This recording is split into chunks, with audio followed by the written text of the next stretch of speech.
জুড়ে বলেন ওয়া তুইজ্জু, আমার সাথে বলেন ওয়া তুইজ্জু মান তাশা ওয়া তুযিল্লু, জুড়ে বলেন ওয়া তুযিল্লু মান তাশা। এখন আয়াতের অর্থটাও মুখস্থ করে নেন। ইজ্জতের মালিক, জুড়ে বলেন আল্লাহ। আবার হবে ইজ্জতের মালিক কে? বেইজ্জতির মালিক। আবার হবে বেইজ্জতির মালিক কে? এখন সমাজের মাঝে কিছু মানুষ আছে যাদের উপরে এই কথাটা হয়েছে, বাস্তবায়ন হয়েছে, যাদেরকে আল্লাহ তাআলা কিছু টাকা পয়সা দান করছেন। টাকা পয়সা পাওয়ার পরে ফেরাউনের নমুনা তাদের ভিতরে চলে আইছে, আছে না নাই? কিছু মানুষ আছে কিছু টাকা পয়সা হওয়ার পর অহংকারের কারণে তাদের ভিতরে ফেরাউন, হামান, নমরুদ, কারুনের অবস্থা তাদের ভিতরে চলে আইছে। আরে ভাই, তোমার মতন সম্পদ তো কারুনেরও ছিল। সূরা কসস 20 নম্বর পারা 5 নম্বর পৃষ্ঠাটা নালায় দেখো। ইন্না কারুনা কানা মিন কওমি মূসা ফাবাগা আলাইহিম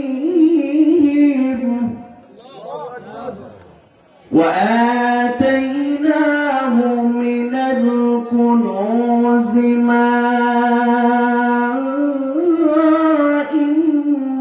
مفاتحه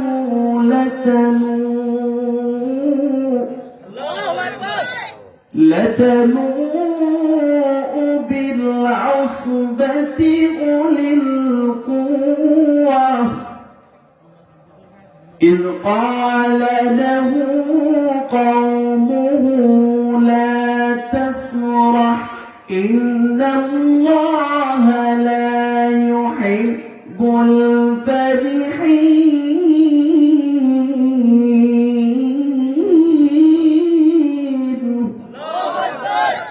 এই আয়াতের ব্যাখ্যা করার সময় এখন নাই, খুব অল্প সময় আছে। এখানে অনেকে আলেম আছেন যারা আপনারা জানেন এই আয়াতের মধ্যে কার কথা আলোচনা করা হয়েছে? কারুনের কথা। কার কথা? এই কারুনের ইতিহাস আমরা কম বেশ সবাই জানি।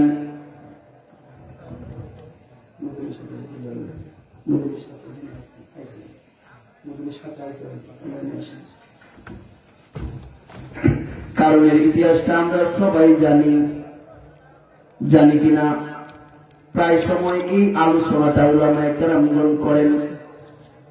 কিছু মানুষ আছে কারুনের মতো সম্পদ নিয়ে বাহাদুরি করে। পয়গম্বর মূসা যখন দাওয়াত নিয়ে গেলেন, কিছু টাকা পয়সা তুমি আল্লাহর রাস্তায় দিয়ে দাও, গরিবদেরকে বিলিয়ে দাও। কারণ সেই কথার জবাব কি দিল? এই টাকা তোমার আল্লাহ দেয় নাই। নাউজুবিল্লাহ বলেন। এই টাকা তোমার আল্লাহ দেয় না, এই টাকা তো আমি আমার কষ্ট মেহনত শক্তির দ্বারা উপার্জন করছি। আল্লাহ তাআলা তার জবাবটা শুনে এত রাগান্বিত হয়ে গেলেন কেন? কারণ তার ভিতরে কি ছিল? জুড়ে বলেন, জুড়ে বলেন। তার ভিতরে অহংকারটা থাকার কারণে আল্লাহ তাআলা তাকে কিভাবে দশায় দিছেন? তার অট্টালিকা সহকারে নিচে দিয়ে মাটির মাঝে দশায় দিছেন। কথা ঠিক না বেঠিক?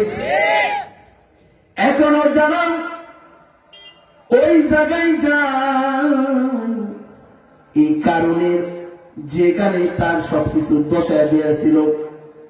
আমরা মোবাইলের মধ্যে দেখতে পাই খুবই বিশ্রী অবস্থা হয়ে আছে। সুতরাং ও সম্মানিত মুসলিয়ান, আজকে আমার একটা নসিহত থাকবে তোমাদের প্রতি। জীবনে যদি কখনো তুমি যদি টাকাওয়ালা হয়ে যাও, জীবনে যদি কখনো টাকাওয়ালা হয়ে যাও, তোমার কাছে আমার একটা আবেদন থাকবে। কয়টা? কয়টা? জোরে সোরে একটা আবেদন থাকবে। মানতে পারবেন তো ইনশাল্লাহ? চেষ্টা করবেন বাবারা, একটা চেষ্টা করবেন, কখনো অহংকার করবেন না। এটা কে কে পারবেন একটু হাত তুলা মাওলারে দেখান।